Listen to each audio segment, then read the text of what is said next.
Gold, trusted gold buyers. మీరు తాకట్టు పెట్టిన బంగారాన్ని విడిపించి ఈ రోజు ఉన్న మార్కెట్ ధరకు కొనబడను.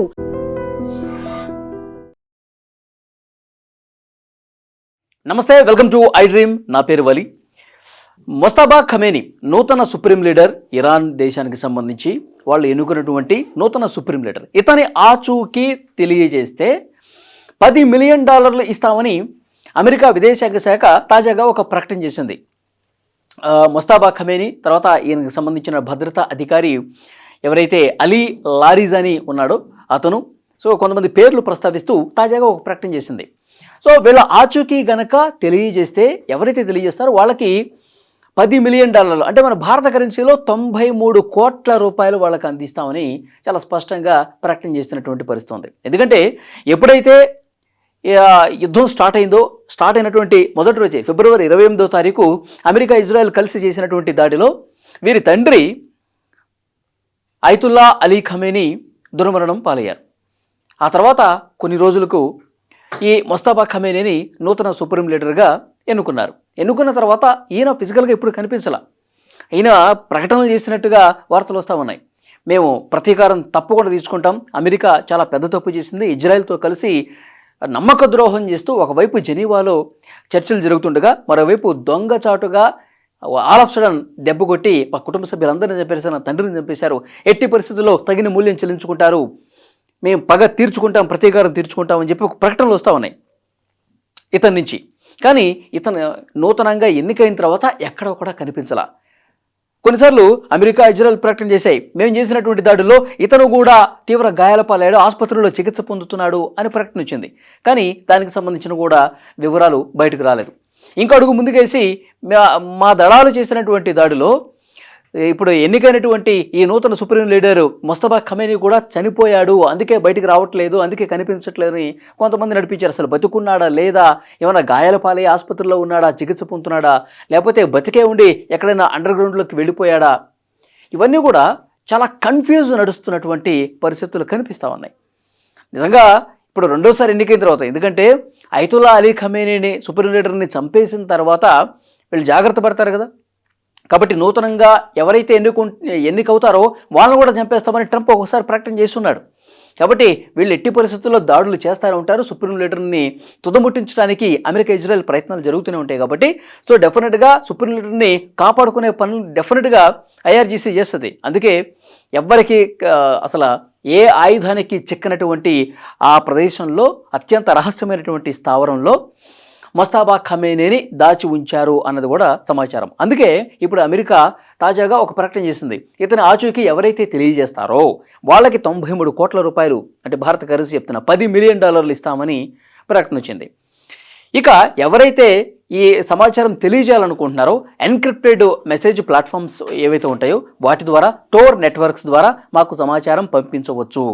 అలా ఎవరైతే సమాచారం పంపిస్తారో చాలా పకడ్బందీగా క్లియర్ కట్ ఇన్ఫర్మేషన్ మాకు ఎవరైతే అందిస్తారో వాళ్ళ భద్రత, వాళ్ళకి సంబంధించిన రక్షణ పూర్తిగా మా పూచి మేమే బాధ్యత తీసుకుంటాం. అలాగే వాళ్ళకి పునరావాస కేంద్రాన్ని కూడా ఏర్పాటు చేస్తాం, వాళ్ళకి ఎలాంటి ఇబ్బంది లేకుండా చూసుకునే బాధ్యత మాది. ఆ ఆచూకీ వీళ్ళకి సంబంధించిన తెలియజేస్తే కనుక డబ్బులు ఇవ్వటంతో పాటు ఆ విధంగా వాళ్ళ భద్రత కూడా మాదే అని చెప్తా ఉన్నారు. కానీ ఇక్కడ అమెరికా విదేశాంగ నుంచి ప్రకటనలు అయితే వస్తూ ఉన్నాయి, కానీ ఈ యుద్ధం మాత్రం ఎక్కడ వెనకడుగు వేసే పరిస్థితి కనిపించట్లే ఎవరు కూడా. ఇటు ఇరాన్ కావచ్చు, ఇజ్రాయెల్ కావచ్చు, అమెరికా కావచ్చు, ఈరోజు ఆగుతుంది, రేపు ఆగుతుందేమో అని చెప్పి చాలామంది హోప్స్ పెట్టుకున్నారు. కానీ యుద్ధం పెరుగుతూనే పోతుంది, తీవ్రమైనటువంటి దాడులు కొనసాగుతూనే ఉన్నాయి. తాజాగా అమెరికా ఆ ఖర్గ్ ఐలాండ్ మీద దాడి చేసింది.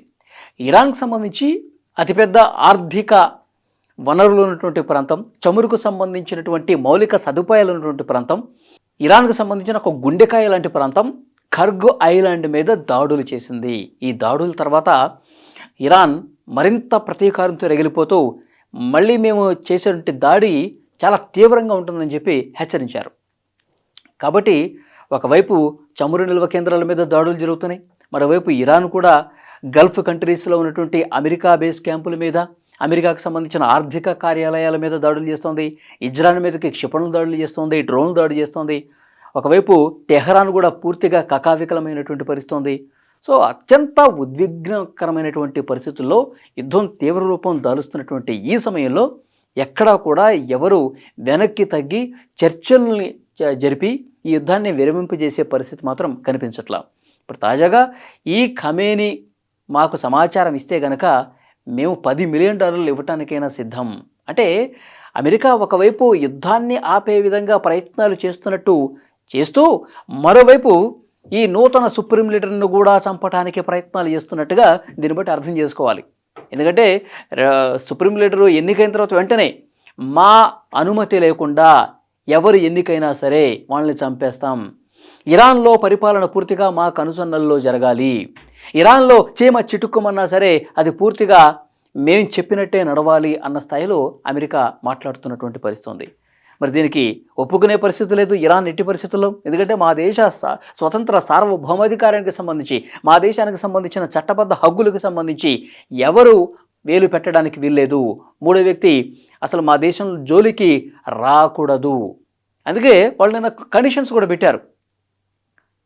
టెహ్రాన్ నాశనం చేశారో దానికి నష్టపరిహారం చెల్లించాలి మేము యుద్ధాన్ని ఆపాలంటే, ఇరాన్ హక్కుల్ని ఎవరైతే ఈ కాలరాయాలను చూస్తున్నారో వాళ్ళకి తగిన గుణపాఠం చెప్తాం, అసలు భవిష్యత్తులో మా మీద దాడికి రాకుండా మాకు ఒక హామీ ఇస్తేనే మేము యుద్ధాన్ని ఆపుతామని చెప్పి ఖమేనీ ఆల్రెడీ ప్రకటన కూడా చేశాడు. కాబట్టి ఈ విధంగా దాడులు ప్రతిదాడులు జరుగుతూనే ఉన్నాయి, ఈ విధంగా రెచ్చగొట్టే ప్రయత్నాలు జరుగుతూనే ఉన్నాయి. ఇప్పుడు ఖమేనీని ఆచూకీ ఇస్తే $10 మిలియన్ ఇస్తామని చెప్తా ఉన్నారు. అంటే ఇతన్ని కూడా చంపడానికి ప్రయత్నాలు చేస్తున్నట్టుగా తెలుస్తోంది. మరోవైపు అంతే ధీటుగా పకడ్బందీగా ఇరాన్ కూడా హర్ముజ్ జలసంధిని మూసేసింది. గల్ఫ్ మీద దాడులు చేస్తూనే ఉంటాం, హర్ముజ్ జలసంధిని సాధ్యమైనంత వరకు ఎన్ని రోజులైతే అన్ని రోజులు మేము ఆపడానికి సిద్ధమవుతున్నాం అని చెప్తున్నారు. ఇప్పుడు మనలాంటి దేశాలకు కొంత ఫ్రీ హ్యాండ్ ఇచ్చింది, కొంత ఉపశమనం కలిగించేటువంటి నిర్ణయం తీసుకుంది. భారత్ జెండాతో ఉన్నటువంటి నౌకలకి బయటకు వచ్చే విధంగా అక్కడ నిర్ణయాలు జరిగినాయి. ఎందుకంటే మన జయశంకర్ గారు అక్కడ ఉన్నటువంటి అబ్బాస్ అరాక్చి అక్కడ విదేశాంగ మంత్రి ఎదురు మాట్లాడుకున్నారు. మన దేశానికి సంబంధించిన నౌకల్ని దేశానికి వచ్చేస్తూ ఉన్నాయి, మనకి ఇబ్బంది లేదు. కానీ మిగతా దేశాలు అమెరికా, ఇజ్రాయెల్తో పాటు ఐరోపాలో ఉన్నటువంటి కంట్రీస్ ఏవైతే ఉన్నాయో, అమెరికా మిత్ర దేశాలు ఏవైతే ఉన్నాయో, ఇజ్రాయెల్ మిత్ర దేశాలు ఏవైతే ఉన్నాయో, సో వాటికి సంబంధించిన నౌకలు ఆగిపోయినాయి. ప్రపంచ ఆర్థిక వ్యవస్థ మీద ఎఫెక్ట్ పడే అవకాశం అయితే కనిపిస్తోంది. అక్కడ ఎఫెక్ట్ చేస్తూ అసలు తమ మాటని కాదని ఏ షిప్ వచ్చినా సరే పేల్చి పడేస్తామని చెప్తున్నారు. ఎందుకంటే సముద్రంలో చాలా బలమైనటువంటి అత్యాధునిక ఆయుధాలు పెట్టింది, సీ మైన్స్ సముద్రంలో నుంచే పేల్చేసే విధంగా పెట్టింది, సీ డ్రోన్స్ని పెట్టింది. కాబట్టి హర్ముజ్ జలసంధి అనేది చాలా కీలకమైనటువంటి అది దారి. దాదాపు 700కు పైగా షిప్పులన్నీ కూడా ఆగిపోయినాయి. కొన్ని మాత్రమే మనలాంటి దేశాలకు సంబంధించినవి మాత్రమే బయటకు వస్తూ ఉన్నాయి. మ్యాక్సిమం ఆగిపోయినాయి. కాబట్టి ఇది చమురు మీద తీవ్రంగా ఎఫెక్ట్ పడుతోంది. చాలా దేశాలు ఆర్థికంగా నష్టపోయే పరిస్థితి కూడా కనిపిస్తోంది. ఇప్పుడు అన్ని దేశాలు కూడా ఎవరైతే ఏ చమురు నౌకలు అయితే అక్కడ ఆగిపోయినాయో, ఏ దేశాలు అయితే ఇబ్బంది పడుతున్నాయో అవన్నీ కూడా ఒత్తిడి తీసుకొస్తున్నాయి అమెరికా, ఇజ్రాయెల్ మీద. ఏదో ఒకటి చేసి అప్పుడు జెనీవాలో చర్చలు జరిగినది మళ్ళీ చర్చలు జరిపించండి, మళ్ళీ చర్చలు చేసి యుద్ధాన్ని ఆపండి మహాప్రభు అని చెప్పి వాళ్ళందరూ ఒత్తిడి తీసుకొస్తూ ఉన్నారు. ట్రంప్కి ఏం చేయాలో అర్థం కావట్లా. యుద్ధం అయితే స్టార్ట్ చేశాడు కానీ ముగించడానికి తల ప్రాణం తోక్కొస్తున్నటువంటి పరిస్థితి ఉంది. ఎందుకంటే ఇప్పటికే చాలా నష్టం జరిగింది అమెరికాకి, పెద్ద ఎత్తున 1,00,000 కోట్లకు పైగా నష్టం జరిగింది. ఆయుధ నిల్వలన్నీ కూడా తరిగిపోతున్నటువంటి పరిస్థితి ఉంది. ఇంకా వాళ్ళ బడ్జెట్లు పెంచుకోవాల్సినటువంటి పరిస్థితి ఏర్పడింది. కాబట్టి యుద్ధం ఆపాలని ఆయనకున్నా కానీ మధ్యలో ఇగో అడ్డొస్తుంది. మరోవైపు ఈ ఖమేనీ మాత్రం ఎక్కడా వెనక్కి తగ్గట్లేదు. వీళ్ళ మనసు ఏ విధంగా మార్చాలి, చర్చలు ఏం చెప్పి క్లోజ్ చేయాలి, యుద్ధాన్ని ఎట్లా ఆపాలనేది కూడా వాళ్ళది ఇట్లా. ఈయన ఇంకా చెప్తా ఉన్నాడు, యుద్ధం వాళ్ళు స్టార్ట్ చేశారు బాగానే ఉంది, ఆపేది మాత్రం మేమే. యుద్ధం ఆపే పరిస్థితి వచ్చిందంటే అది మేము తీసుకోవాల్సినటువంటి నిర్ణయం మీద ఆధారపడి ఉంటుంది అని ఇతను చెప్తా ఉన్నాడు. మరి ఇతని తలకి $10 మిలియన్ 93 కోట్ల రూపాయలు వెలగట్టిన పరిస్థితుంది. సో డెఫినెట్గా ఇంకొన్ని రోజులు యుద్ధం భీకరంగా జరిగే అవకాశమే కనిపిస్తోంది. దుబాయ్ లాంటి సిటీస్ అయితే గజగజ వణిగిపోతున్నాయి. దుబాయ్ పూర్తిగా మూతపడిపోయింది. కరోనా టైంలో ఏ విధంగా రోడ్లు కనిపిస్తున్నాయో, హోటల్స్ కనిపిస్తున్నాయో అలాంటి సిచ్యువేషన్ కనిపిస్తోంది అక్కడ. సో ఏది ఏమైనప్పటికీ కూడా చాలా ఉద్రిక్త ఘర్షణపూరితమైనటువంటి పరిస్థితులు ఇంకా కంటిన్యూ అవుతున్నాయి. ఇది ఎంతవరకు పోతుందో చూడాలి.